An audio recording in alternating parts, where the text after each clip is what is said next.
Can computers recognise speech? क्या computer speech को recognise कर सकते हैं? हाँ, कर सकते हैं। स्पीच रिकग्निशन क्या करते हैं कंप्यूटर? साउंड की मैपिंग कर सकते हैं from A microphone into A list of words, जो कि बहुत ही क्लासिक प्रॉब्लम एआई में वेरी डिफ़िकल्ट होता है।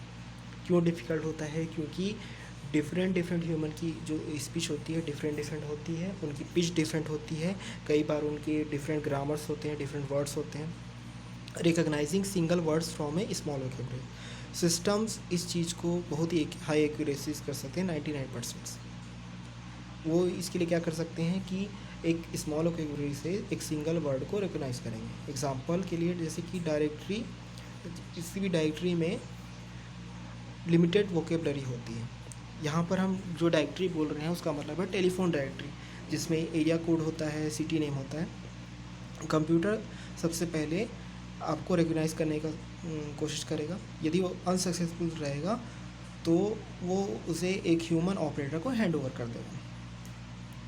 यदि आप एक कंप्यूटर द्वारा किसी टेलीफोन डायरेक्टरी को स्कैन करवाते हैं या फिर उसमें स्टोर करते हैं तो आप मिलियंस ऑफ डॉलर्स बचा सकते हैं एक फ़ोन कंपनीज के एक साल के। रिकॉग्नाइजिंग ह्यूमन स्पीच कंटिन्यूटी, जब भी हम किसी नॉर्मल स्पीच को रिकॉग्नाइज करते हैं तो ये ज़्यादा डिफ़िकल्ट होता है क्योंकि स्पीच कंटिन्यूस होती है। किसी भी वर्ड्स के बीच में बाउंड्रीज नहीं होती। Examples, John's car has a flat tyre. Large vocabulary में बहुत सारे थाउजेंड्स ऑफ पॉसिबल वर्ड्स होते हैं। हम कॉन्टेक्स्ट का यूज़ करते हैं ये फिगर आउट करने के लिए किसी ने क्या कहा। Example, hypothesis and test. Try telling a water in a restaurant, try telling a waiter in a restaurant I would like some dream and sugar in my coffee. इसके अलावा जो भी बैकग्राउंड नॉइज़ रहते हैं, अदर स्पीकर्स, एसेंट्स, कोल्ड्स, इन सभी से जो भी नॉर्मल स्पीच को रिकग्नाइज़ करना ज़्यादा डिफ़िकल्ट हो जाता है। जब भी हम किसी नॉर्मल स्पीच की बात करते हैं तो मॉडर्न सिस्टम केवल 60 to 70% ही एक्यूरेट होते हैं कि वो उस स्पीच को एक्यूरेटली रिकग्नाइज़ कर सकें। कंक्लूज़न हमें ये पता चलता है कि नहीं, नॉर्मल स्पीच बहुत ज़्यादा कॉम्प्लेक्स होते हैं एक्यूरेटली रिकग्नाइज़ करने के लिए। लेकिन यदि रिस्ट्रिक्टेड प्रॉब्लम्स हों जैसे कि स्मॉल वोकैबुलरी, सिंगल स्पीकर, इन सभी से थोड़ा अच्छे से कई बार डिटेक्ट हो जाता है। Can computer learn and adapt? क्या कंप्यूटर सीख सकते हैं और अडाप्ट कर सकते हैं? लर्निंग एंड एडेप्टेशन, यदि हम एक कंप्यूटर को ये समझें कि कंप्यूटर लर्निंग एक ऐसी लर्निंग है जो कि ड्राइव ऑन द फ्री होती है। हम बहुत सारे कोड यूज़ कर सकते हैं, लॉट ऑफ रूल्स बना सकते हैं कि कंप्यूटर कैसे सीखे, कैसे जाने। जैसे कि एक सेंटेंस हम ये बोल सकते हैं, DARPA's grand challenge Stanford Stanley drove 150 without supervision in the major desert. अब इस सेंटेंस से कंप्यूटर को बहुत सारे एडेप्टेशन मिल रहे हैं, डार्पास ग्रैंड चैलेंज, काफ़ी सारी इन्फॉर्मेशन मिल रहे हैं। मशीन लर्निंग से कंप्यूटर्स ये सीख गए हैं कि बिना कुछ ज़्यादा प्रोग्रामिंग किए चीज़ों को सीखना। तो इससे हमें ये कंक्लूज़न मिलता है कंप्यूटर्स लर्न और अडॉप्ट कर सकते हैं जब उनको इन्फॉर्मेशन एक अप्रोप्रिएट वे में प्रेजेंट किया जा सके। जैसे कि यहाँ पर डार्पास ग्रैंड चैलेंज के बाद कोई इन्फॉर्मेशन नहीं है और उसके बाद डायरेक्ट आगे स्टैनफोर्ड्स स्टैनले ड्रॉ 150, तो यहाँ पर डार्पा, स्टैनफोर्ड, स्टैनले ग्रैंड, इन सभी में कोई रिलेशन नज़र नहीं आ रहा है। जब तक इन्फॉर्मेशन अप्रोप्रिएट वे में रिप्रेजेंट नहीं की जाएगी कंप्यूटर उसे अच्छे ढंग से एडेप्ट नहीं कर पाएगा। कैन कंप्यूटर सी? क्या कंप्यूटर देख सकते हैं? क्या कंप्यूटर इस इमेज से एनालिसिस कर सकते हैं कि इस इमेज में क्या क्या है? रिकग्निशन वर्सेस अंडरस्टैंडिंग, किसी भी ऑब्जेक्ट को देखना बहुत अलग है और किसी ऑब्जेक्ट के सीन को देखना, दोनों चीज़ें अलग हैं। तो इसके लिए हम क्या करते हैं, किसी रूम के अंदर देखते हैं या फिर आप किसी भी ऑब्जेक्ट को एफर्टलेसली रिकग्नाइज करते हैं। Human brain 2D visual image से लेके 3D मैप तक विजुलाइज कर सकता है। अब विजुअल रिकग्निशन एक हार्ड प्रॉब्लम क्यों है? यहाँ पर आप देख सकते हैं कि एक ए को ही कितने डिफरेंट तरीक़ों से लिखा गया है। पहला ए थोड़ा कैपिटल है, थर्ड का सेकंड का जो ए है वो स्मॉल है और 10 उसका एंगल डिफरेंट है, थर्ड ए का एंगल डिफरेंट है, फोर्थ ए का शेड डिफरेंट है, फिफ्थ ए का शेड और एंगल दोनों डिफरेंट है। कंक्लूज़न में हम ये बोल सकते हैं मोस्टली नो, कंप्यूटर्स केवल कुछ सर्टन टाइप्स ऑफ ऑब्जेक्ट्स को लिमिटेड सर्कमस्टांसेस के अंदर देख सकते हैं, लेकिन कुछ सर्टन कॉन्स्टेंट प्रॉब्लम्स में फेस रिकग्निशन ज़रूर कर सकते हैं। क्या कंप्यूटर्स प्लान कर सकते हैं और डिसीजन ले सकते हैं?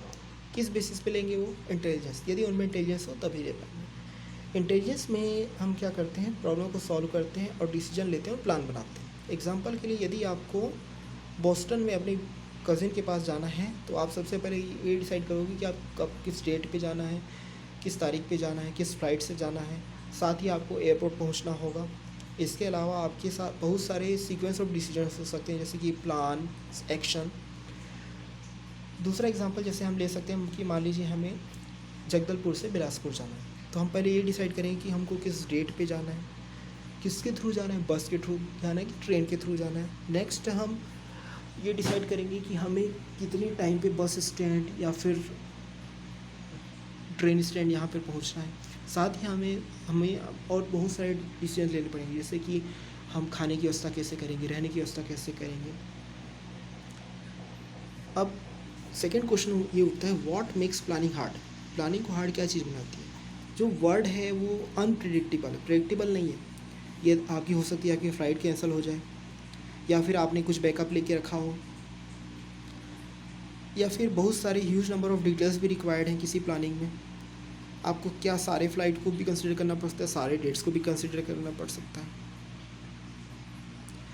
या फिर दूसरा ऑप्शन ये है कि आप अपना खुद का सॉल्यूशन ढूंढो। जो भी आपका एआई सिस्टम है, आर्टिफिशियल इंटेलिजेंस वाला सिस्टम है, वो सिर्फ उन्हीं चीज़ों में सक्सेसफुल होगा जहाँ पे कांस्टेंट प्लानिंग प्रॉब्लम्स। कंक्लूज़न में हम ये देख सकते हैं कि रियल वर्ल्ड प्लानिंग और डिसीजन मेकिंग अभी भी मॉडर्न कंप्यूटर्स की कैपेबिलिटी से बहुत दूर है। एक्सेप्शन में क्या है, यदि कुछ प्रॉब्लम्स बहुत ही अच्छे तरीके से डिफाइन किए गए हैं, बहुत अच्छे तरीके से कॉन्स्टेंट किए गए हों, जैसे कि मिशन प्लानिंग फॉर सैटेलाइट्स, इसको आप आर्टिफिशियल इंटेलिजेंस के थ्रू कर सकते हैं। Summary of state of AI systems in practice, यानी कि एआई सिस्टम्स की प्रैक्टिस कौन कौन से कैटेगरीज में की जा सकती है। Speech synthesis, recognition and understanding, very useful for limited vocabulary application. Unconstrained speech understanding is still too hard. Computer vision works for constant problems, hand written zip codes. Understanding real world natural scenes is still too hard. Learning. Adaptive systems are used in many applications have their limits. Planning and reasoning only works for constraint problems, example chess. Real world is too complex for general systems. Overall, many components of intelligent systems are doable. There are many interesting research problems remaining. Intelligent systems in your everyday life. जैसे कि post office होता है, post office में automatic address recognition and sorting of male होती है। किस basis पे? आजकल आप देख सकते हैं कि पोस्ट ऑफिस में जो भी डाक आती है उनके ऊपर एक बारकोड जैसा रहता है, जिससे आइडेंटिफाई होता है कि ये पोस्ट कौन से एरिया से आ रहा है और कौन से एरिया को जाना है। बैंक्स में ऑटोमेटिक चेक रीडर्स हैं, सिग्नेचर वेरिफिकेशन सिस्टम हैं। इसके अलावा ऑटोमेटिक लोन एप्लीकेशन क्लासिफिकेशन है, जैसे कि good, bad, average, excellent. Telephone companies में ऑटोमेटिकली वॉइस रिकग्निशन है डायरेक्टरी इंक्वायरीज़ के लिए, जैसे कि रिलेटेड है customer care. Credit card companies में ऑटोमेटेड फ्रॉड डिटेक्शन है। कंप्यूटर कंपनीज़ में ऑटोमेटेड डायग्नोसिस है, हेल्प डेस्क एप्लीकेशन से। इसके अलावा नेटफ्लिक्स में मूवी रिकमेंडेशन है। यदि आप नेटफ्लिक्स पे कोई मूवी देख रहे हैं, आपने हाल ही में कोई मूवी को कुछ सेकंड या कुछ मिनट देखा है, तो आपको और रिकमेंडेड मूवीज़ दिखाई देंगी। गूगल में सर्च टेक्नोलॉजी है, जैसे कि आप कुछ वर्ड्स टाइप करते हैं तो रिलेटेड वर्ड्स ऑटोमेटिकली आपके सर्च बॉक्स में अपीयर होने लगते हैं। एआई एप्लीकेशंस कंज्यूमर मार्केटिंग में कौन कौन से हैं?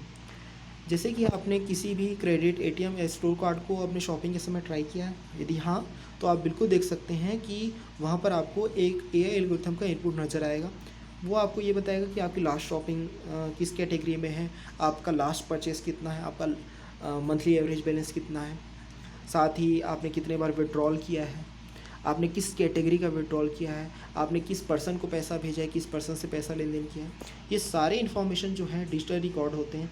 कंपनी जैसे कि निल्सन इसी इन्फॉर्मेशन को गैदर करके सर्च करते हैं पैटर्न्स के लिए, जैसे कि कंज्यूमर बिहेवियर में क्या जनरल चेंजेस, कंज्यूमर किस तरह की चीज़ों को ज़्यादा खरीद रहा है, न्यू प्रोडक्ट यदि मार्केट में लॉन्च हो रहे हैं तो उनका क्या रिस्पॉन्स है, थर्ड में हम ये आइडेंटिफाई करते हैं कस्टमर का सेगमेंट क्या है, यानी कि टारगेटेड मार्केटिंग क्या है। एग्जांपल के लिए ये फाइंड किया जाता है कि कस्टमर्स जो कि स्पोर्ट्स का खरीद रहे हैं, साथ में और वो क्या चीज़ खरीद सकते हैं यदि उनके पास क्रेडिट कार्ड हो, और सबसे जो हॉट एरिया है मार्केटिंग में वो क्या है। साथ ही और भी बहुत सारी चीज़ें की जा सकती हैं, जैसे कि algorithm search data for patterns based on mathematical theories of learning, completely impractical to do manually.